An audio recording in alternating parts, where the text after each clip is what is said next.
এই শোভাযাত্রা কোন আলোক মালায় সজ্জিত নয়, শুধু ভক্তবৃন্দের শোভাযাত্রা।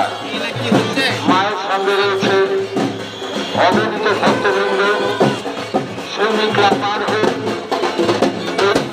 শোভাযাত্রা ঘুরে ঘুরে মন্দিরের দিকে এগিয়ে আসছে। আমরা সমস্ত ভক্তবৃন্দকে আমাদের পূজা কমিটির পক্ষ থেকে আন্তরিক অভিনন্দন জানাচ্ছি। আমরা আনন্দময়ী মায়ের কাছে কামনা করছি আমাদের সকলকে আনন্দে রাখো মা, সকলকে সুস্থ রাখো, সুন্দর রাখো, নীরব রাখো, এই কামনা আমরা মায়ের উদ্দেশ্যে করছি। মা এগিয়ে আসছেন সৈনিকরা পার হয়ে আমাদের ছাত্র সমিতির দিকে।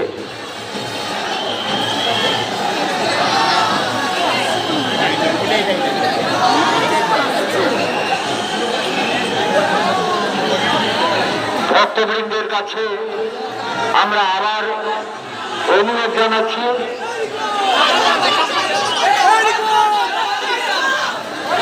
মা ছাত্র সমিতিতে এখন বর্তমানে রয়েছে। আমাদের মাতৃপ্রতিমা ছাত্র সমিতি পৌঁছে গেছে।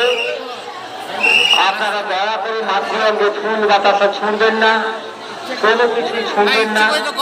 মাতৃঅঙ্গের যাতে কোনো রকম ক্ষতি না হয় সেটা দেখা আমাদের মতো